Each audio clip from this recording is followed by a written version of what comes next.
Good morning बच्चों, आपके अच्छे दिन की शुभकामना के साथ आइए आज का वीडियो प्रारंभ करते हैं। आज का जो वीडियो है वो कक्षा 11वीं के लिए पहली बार प्रयोग विधि पर आधारित है।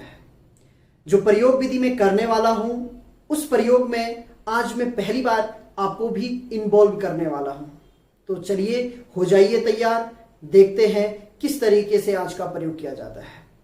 तो सबसे पहले आप अपने हाथ में एक पेंसिल ले लीजिए। तो चलिए करते हैं प्रयोग की शुरुआत। जो आपने पेंसिल या पेन ली हुई है, सबसे पहले उसे अपनी दो आईज के ठीक बीच में रखिए या नोज के बिल्कुल सामने रखिए। उसके बाद आपको करना क्या है, एक बार आपको अपनी बाईं आंख बंद करनी है, फिर दाईं आंख बंद करनी है, फिर बाईं आंख बंद करनी है और फिर दाईं आंख बंद करनी है।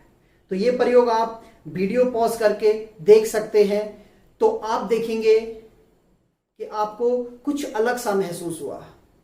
जो आपको महसूस हुआ वो यह हुआ कि जो पेन थी या पेंसिल थी उसकी पोजीशन एक बार इधर और फिर इधर, फिर इधर और फिर इधर, तो कहीं ना कहीं उसकी पोजीशन में चेंज आ रहा है। तो चलिए आज के वीडियो की शुरुआत करते हैं। आज का जो हमारा टॉपिक है वह यह है कि यदि हमें पृथ्वी पर रहकर जो हमारा यूनिवर्स है, जो पूरा ब्रह्मांड है, उस ब्रह्मांड में जितने भी ग्रह हैं, उपग्रह हैं या जो स्टार्स हैं, उनकी दूरी यहां से मेजर करनी हो तो हम किस तरीके से मेजर करेंगे। तो ऐसा तो कोई तरीका है नहीं कि यहां से हम कोई स्केल पकड़ें और एक आदमी जाकर वहां की दूरी नाप कर आ जाए। ये पॉसिबल नहीं है। तो कुछ ऐसे मेथड होंगे, इनडायरेक्ट मेथड होंगे, जिनके थ्रू हम ये दूरियां मेजर कर सकते हैं। तो जो इनडायरेक्ट मेथड होते हैं उसके अंतर्गत आप इन मेथड्स का प्रयोग करते हैं। ट्रिग्नोमेट्रिकल मेथड होता है, रिफ्लेक्शन मेथड होता है, पैरेलैक्स मेथड होता है और रडार मेथड होता है। जो ट्रिग्नोमेट्रिकल मेथड है इससे आप भली भांति परिचित हैं। कक्षा 10वीं में आपने जो त्रिकोणमितीय चैप्टर था उसमें बड़े बड़े पर्वतों की हाइट या उनका जो फुट होता है उसकी डिस्टेंस किसी बिंदु से ज्ञात की हुई है। इसमें आप लगभग इस तरीके के फिगर का प्रयोग करते हैं जिसमें आप ये हाइट भी बता सकते हैं और यहां से लेकर यहां तक की डिस्टेंस भी बता सकते हैं। इसके अलावा जो रिफ्लेक्शन मेथड है, रिफ्लेक्शन का अर्थ होता है परावर्तन। तो यहां पर हम लाइट रे भी ले सकते हैं और साउंड जो सिग्नल होता है यानी कि जो ध्वनि होती है उस ध्वनि का प्रयोग भी हम कर सकते हैं, जिसमें सबसे पहले साउंड को एक स्थान से भेजा जाएगा और फिर टकराकर उसे दोबारा कैप्चर किया जाएगा और उसके आने और जाने में जो समय लगता है उसके द्वारा उन दो बिंदुओं के बीच की दूरी ज्ञात की जाएगी। इसके अलावा जो पैरेलैक्स मेथड है, इसी मेथड पर आज हमने फोकस करना है और इसके बारे में ही मैं आपको आज पढ़ाने वाला हूं। रडार मेथड में जो एरोप्लेन्स होते हैं, एयरक्राफ्ट होते हैं या स्पेस शटल होते हैं, उनकी डिस्टेंस, उनकी लोकेशन और उनकी स्थिति का पता लगाया जाता है। लेकिन जो हमारी बुक में सिलेबस है उसके हिसाब से यहां पर पैरेलैक्स मेथड दिया गया है। तो आज मैं आपको पैरेलैक्स मेथड के बारे में बताने वाला हूं। जो अभी आपको मैंने एक छोटा सा प्रयोग कराया उसके पीछे क्या लॉजिक था। आपने देखा कि जब आप अपनी लेफ्ट और राइट आई को क्रमशः बंद और खुला कर रहे हैं तो आपने देखा जो पेन की पोजीशन थी वह लगातार चेंज हो रही थी। तो कहीं ना कहीं जो हमारी दो आंखें हैं और जो ऑब्जेक्ट था वो बीच में था एकदम, तो उसकी जो पोजीशन है, जब हमने केवल एक आई से देखा तो हमें कुछ और महसूस हुआ और जब हमने दूसरी आई से देखा तो हमें कुछ और महसूस हुआ। तो यदि आपने भी मेरे साथ प्रयोग किया होगा तो आपने महसूस किया होगा कि जब आप अपनी लेफ्ट आई को क्लोज करते हैं तो जो ऑब्जेक्ट है वो राइट साइड में आ जाता है, यानी कि इसकी जो स्थिति है वो हमें इस तरफ दिखती है। और जब आप अपनी राइट आई को क्लोज करते हैं तो जो स्थिति है वो इस साइड दिखती है। थोड़ा सा इसे समझ लेते हैं। आपने लेफ्ट आई को क्लोज किया तो इस आई से लाइट निकल रही है और इस ऑब्जेक्ट की तरफ जा रही है। तो इसका जो शिफ्ट है यानी कि ये थोड़ा सा डिस्प्लेस हो जाती है इस डायरेक्शन में। ठीक उसी टाइम जब आप इस आई को क्लोज करते हैं तो जो लाइट रे है हमारी आंख से इस तरीके से निकलती है और ये वस्तु थोड़ा सा शिफ्ट हो जाती है इस तरफ। आइए व्हाइट बोर्ड पर इसे समझते हैं। मान लीजिए यह वस्तु की वास्तविक स्थिति थी। जब आपने वस्तु को राइट और लेफ्ट आई से देखा, लेफ्ट से देखा, तो उसकी पोजीशन आपको ये अपीयर हुई। जब आपने राइट से देखा तो उसकी स्थिति आपको ये अपीयर हुई। तो कहीं ना कहीं अगर हम देखें तो इस स्थिति में और इस स्थिति में जो वस्तु हमें वास्तविक रूप में दिखती है, इसका अर्थ ये हुआ कि वो वस्तु हमारी आंखों पर एक कोण अंतरित करती है, और कहीं ना कहीं जो कोण होता है उस कोण के केंद्र बिंदु पर वस्तु स्थित होती है। लेकिन जब हम केवल एक आंख से देखते हैं तो यह वस्तु की आभासी स्थिति है, और जब दूसरी आंख से देखते हैं तो यह वस्तु की आभासी स्थिति है। यदि हम इन स्थितियों को भी यहां से मिला दें तो ये और ये, तो कहीं ना कहीं एक कोण ये अंतरित करेगा और एक कोण ये अंतरित करेगा, जो कि वस्तु की वास्तविक स्थिति है। तो मान लीजिए ये कोण φ1 है और ये कोण φ2 है। तो आप देख सकते हैं, अगर यहां भी मैं एक लाइन मान लेता हूं तो ये लाइन और ये लाइन एक दूसरे के समांतर हैं, और ये तिर्यक रेखा है, तो ये φ1 है तो ये कोण भी φ1 होगा। ठीक इसी प्रकार ये कोण φ2 होगा। तो कहीं ना कहीं जो ये पूरा कोण है, मान लीजिए यह थीटा है, तो यह φ1 प्लस φ2 का सम होगा। तो जो लंबन विधि है उसमें जो हमारी आंखों के बीच की दूरी है उसे हम बेसिस कहते हैं। बेसिस का अर्थ हुआ आधार। और जो ये कोण है और बेसिस के द्वारा, जो ये बेसिस है या आधारक रेखा है,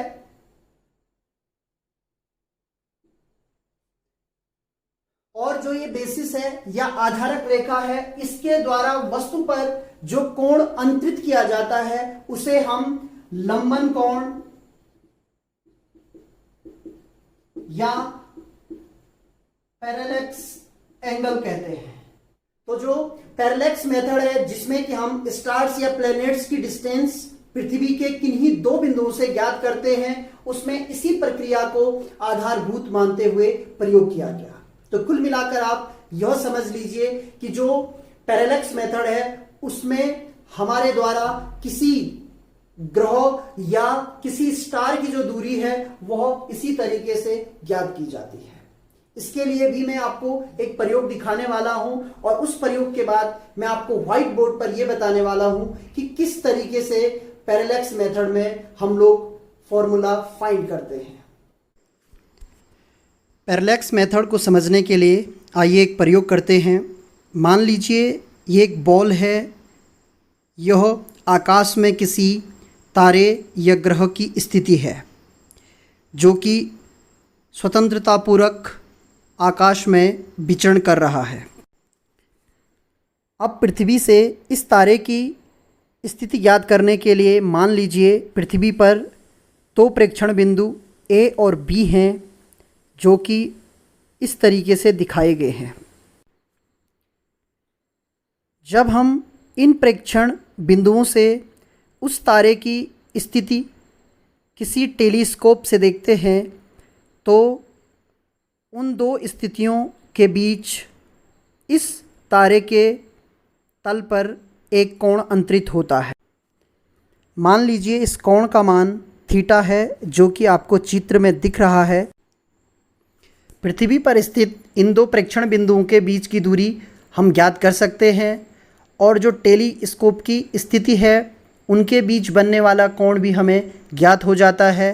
तो इस प्रकार से जिन दो ब्लैक डोरियों से उस तारे के तल पर कोण बन रहा है, उन डोरियों की लंबाई ही पृथ्वी और उस तारे के बीच की दूरी होगी। तो आइए व्हाइट बोर्ड पर चलते हैं और सूत्र का निर्माण किस तरीके से होगा वो सीख लेते हैं। तो अभी मैंने जो आपको एक सांकेतिक प्रयोग के द्वारा समझाने की कोशिश की, उसे हम व्हाइट बोर्ड पर समझते हैं और किसी तारे या ग्रह से पृथ्वी तक की दूरी कैसे ज्ञात की जाती है उसका सूत्र बनाते हैं। तो सबसे पहले देखिए, ए और बी दो प्रेक्षण स्थल हैं जो कि पृथ्वी पर हैं। इन दो प्रेक्षण स्थल के बीच की जो दूरी होती है इसे बेसिस या आधार कहते हैं। अब मान लीजिए हम जब बी प्रेक्षण बिंदु है उससे जब हम उस तारे को देखते हैं वह यहां कहीं स्पेस में है, अभी मैंने उसकी पोजीशन आपको नहीं दिखाई है, तो हमें उसकी जो स्थिति है वह इस तरीके से यहां कहीं दिखती है। ये उस तारे की स्थिति हमें दिखती है जब हम उसे बी स्थिति से देखते हैं। ठीक इसी प्रकार जब हम ए स्थिति से, यानी कि जो हमारा दूसरा बिंदु है पृथ्वी पर जहां से हम प्रेक्षण कर रहे हैं, इस प्रेक्षण स्थिति से जब हम उस तारे को देखते हैं जो कि यहां कहीं होगा, उसकी स्थिति हमें लगभग यहां कहीं दिखती है। तो एक्चुअल में जो तारा है उसकी स्थिति यहां पर है और इस बिंदु पर वो तारा स्थित है। जब हमने बी से देखा तो ये स्थिति हमें महसूस हुई, जब हमने ए से देखा तो ये स्थिति हमें महसूस हुई, लेकिन जो तारा है उस तारे की जो वास्तविक स्थिति है वह यहां पर है। आप फिर से याद कीजिए, जब हमने आई को क्लोज किया था तो जो पेंसिल थी उसकी स्थिति आपको अलग अलग लगी थी, यानी कि वो आभासी स्थितियां थी। आप इस स्थिति को यहां पर मान सकते हैं, इस स्थिति को आप यहां पर मान सकते हैं, तो ये दो स्थितियां हो सकती हैं। तो कहीं ना कहीं जो ए और बी प्रेक्षण बिंदु थे वो इस तारे पर एक कोण अंतरित करते हैं।